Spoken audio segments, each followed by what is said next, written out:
اور اس وقت عربوں میں امان دینے کا مطلب یہ ہوتا ہے کہ پھر جنگ نہیں ہوتی، اور اس کے لیے جس نے امان دیا وہ تلوار اٹھا لیتا، عرب میں یہ دستور تھا۔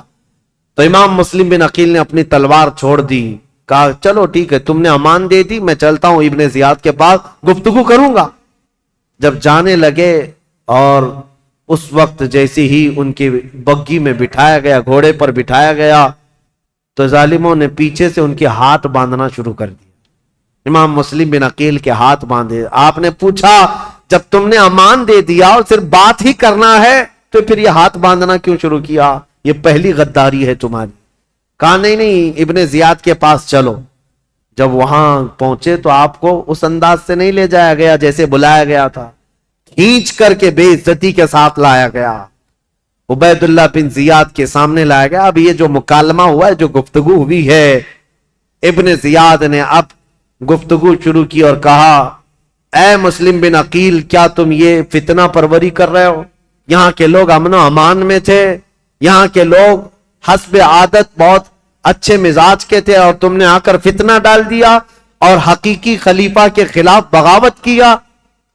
امام مسلم بن عقیل نے کہا نہ ہم فتنہ کرنے کے لیے آئے اور نہ یہاں کے لوگ امن و امان میں تھے، ہم کو یہ خبر دی گئی کہ یہاں تیرے باپ کی حکومت ظلم کے ساتھ قائم کی گئی ہے اور ان کے ساتھ کوفہ والوں کے ساتھ ظلم ہوتا تھا، ہم ان کو زمانے رسول کی خلافت یا زمانے رسول کی حالت پر لانے کے لیے اپنا شہر چھوڑ کر آئے ہیں۔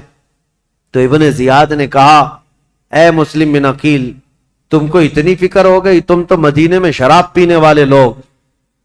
مسلم بن عقیل نے مسکرا کر کہا پورا زمانہ گواہ ہے، رسول اللہ کا گھرانہ شراب تو دور کی بات، میری کھٹوری میں خون کا قطرہ گرا تھا، میں نے وہ پھینک دیا ہے، شراب کی بات کرتا ہے؟ شراب تو تجھ جیسا آدمی پیتا اور تیرا امیر پیتا ہے یزید، جو مسلمانوں کی خون پر اپنی کرسی بچھایا ہوا ہے۔ یہ باتیں سخت ہو گئی امام مسلم بن عقیل کی اور ابن زیاد کی۔ ابن زیاد نے کہا کہ مسلم، ابھی تمہارے پاس وقت ہے کہ تم یزید کی امارت اور اس کی خلافت کو تسلیم کر لو تو ہمارے درمیان بات بن جائے گی۔ ابن زیاد نے جیسے ہی کہا، مسلم بن عقیل نے کہا تو ہم سے اس بات کا وعدہ لینا چاہ رہا ہے جو قیامت تک ہونے والا نہیں ہے، جو قیامت تک ہونے والا نہیں ہے، اور ہماری زندگیاں کیا، ہماری نسلیں ختم ہو جائیں گی، لیکن جس بات پر تو عہد لینا چاہتا ہے وہ ممکن نہیں ہے۔ ابن زیاد نے تلوار نکالی اور کہا اگر وہ ممکن نہیں ہے تو پھر میری تلوار سے تمہارا مقابلہ ممکن ہے۔ مسلم بن عقیل نے کہا میں نہیں کہتا تھا کہ تجھ جیسا خون پینے والا ہی شرابی ہے، اور تیرے لیے ہی یہ سزاوار ہے کہ تو ہی مسلمان کے خون سے اپنے آپ کو آلودہ کر سکتا ہے۔ یہ گفتگو ہوتی رہی کوفہ کے گورنر ہاؤس میں۔ عبید اللہ بن زیاد نے امام مسلم بن عقیل کو پیچھے ہاتھ باندھ کر اوپر چھت پر لے جانے کا حکم دیا، جلاد کو بلایا، اور جلاد کو بلانے کے بعد امام مسلم بن عقیل کی ہڈیاں توڑی گئیں، آپ کی ہڈیاں توڑی گئیں، اور اس کے بعد امام مسلم بن عقیل کو قتل کر کے گورنر ہاؤس کے اوپر سے پھینکا گیا۔ آپ کا سر مبارک الگ اور جسم مبارک الگ پھینکا گیا تھا۔ انا للہ و انا الیہ راجعون۔ یہ خاندان نبوت کے پہلے شہید ہیں، پہلے شہید کوفہ میں جنہوں نے دم توڑ دیا۔ لیکن جانتے ہو گورنر ہاؤس میں مسلم بن عقیل کی یہ حالت تھی کہ جب آپ کے ہاتھ باندھ کر کے آپ کو اوپر لے جایا جا رہا تھا تو کئی لوگ وہاں موجود تھے، ان کی طرف دیکھ دیکھ کر کے امام مسلم بن عقیل کہہ رہے تھے اے لوگوں، دنیا کا یہ دستور ہے، قیصر اور کسریٰ جیسے ظالم بادشاہ بھی جب کسی کو پھانسی دیتے تو پھانسی دینے سے پہلے اس سے پوچھ لیتے تیری کوئی خواہش ہے تو بتا دے،